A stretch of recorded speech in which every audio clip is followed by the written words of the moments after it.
Yeah, so let me just give you kind of a couple of sound bites, if you will. But this election is about the national security. This is going forward, the national security country, and whether or not we're going to have the country that we deserve.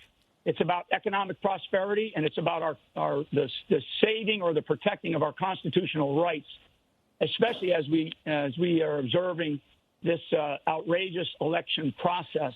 You just played Vice President Biden talking about how everybody has to be patient. Well, they were about to claim victory last night up until Justice Alito from the Supreme Court made the ruling in Pennsylvania. Yeah. So what I would say is you be patient, and let's all be patient here in America. The biggest counsel I could provide, Carl, is for everybody around the country needs to take a deep breath. Right.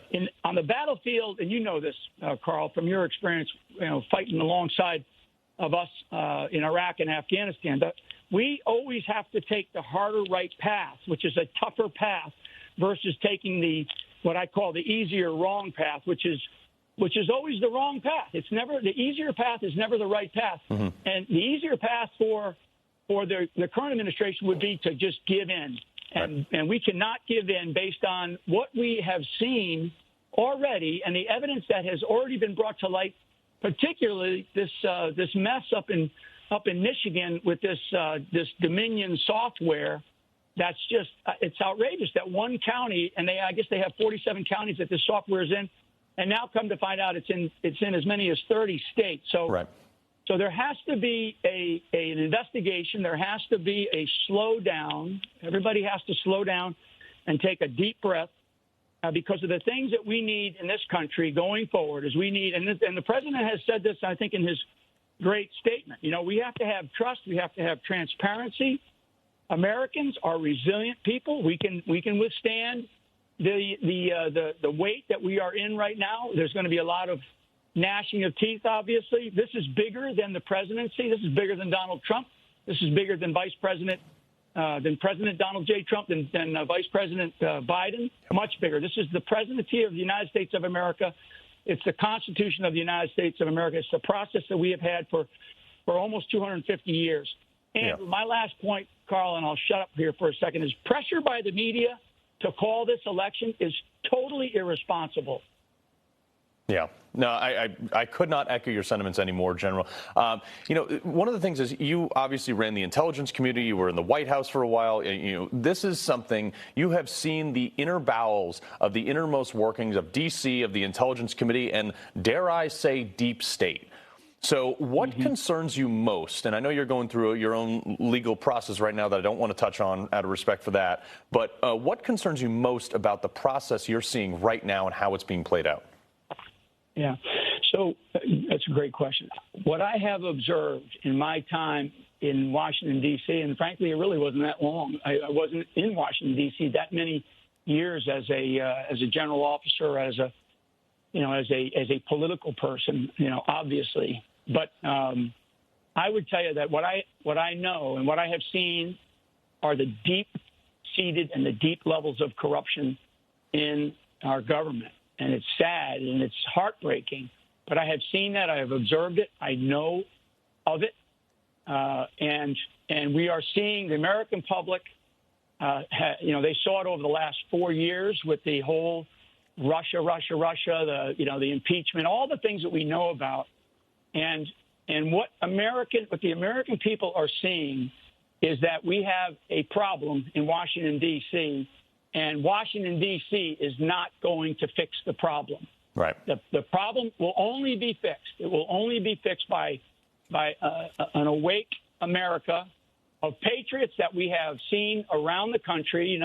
The media, I always said that the two biggest problems in the United States are Hollywood and New York City because nobody pays any attention to the quote-unquote flyover patriots that exist around the country. Right. These people have woken up, and we must now get this process right.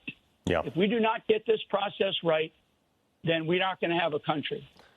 I completely agree, sir. And, I got into a disagreement with one of my friends the other day who happens to be on the other side of the political spectrum. And they said, I don't know why you're so concerned about this. I said, I went overseas for 9 years for this country, for our rights. And I've seen elections in countries that don't have the same privileges we have.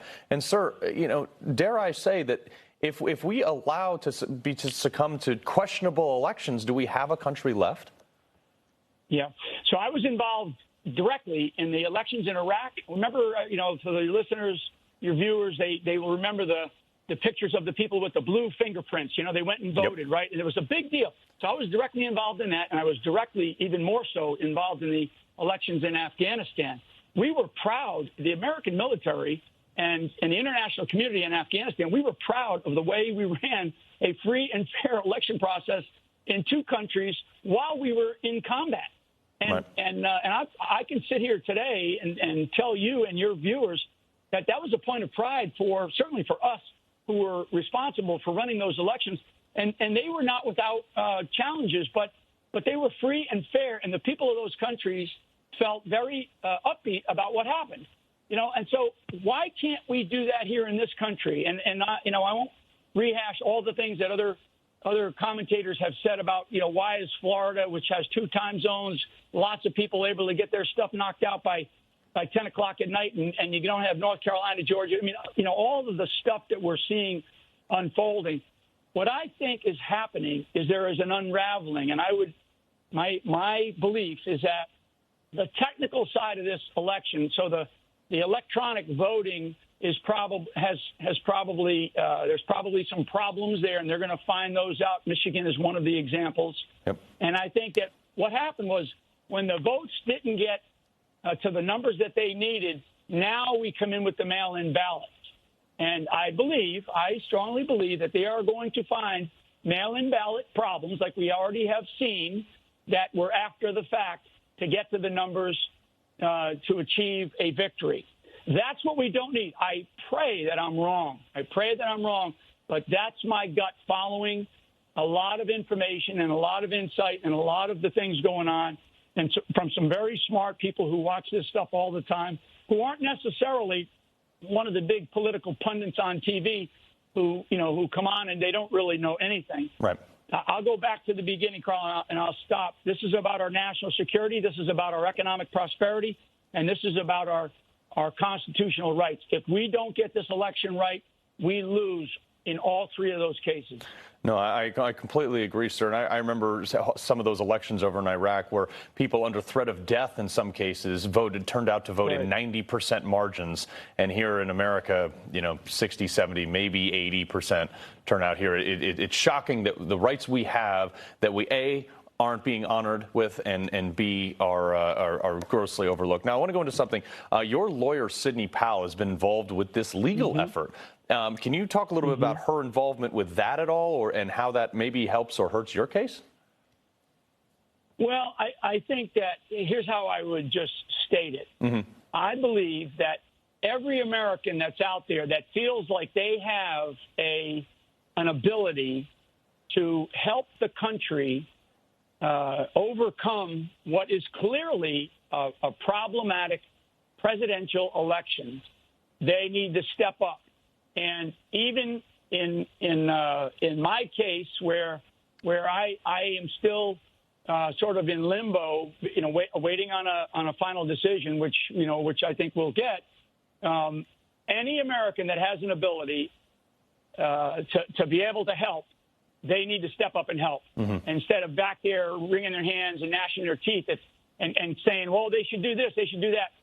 Step up, America, and step up in a big way, especially if you have an ability to help at your local level or your state level or certainly the national level. And there's plenty of places to call, and there's plenty of representatives out there now who are in place and are going to be in place that would ask for that kind of help. So in the case of what I think Sydney's involved in, she's one of those great patriots who is stepping up for the country in a time of need. Yeah, no, we've had her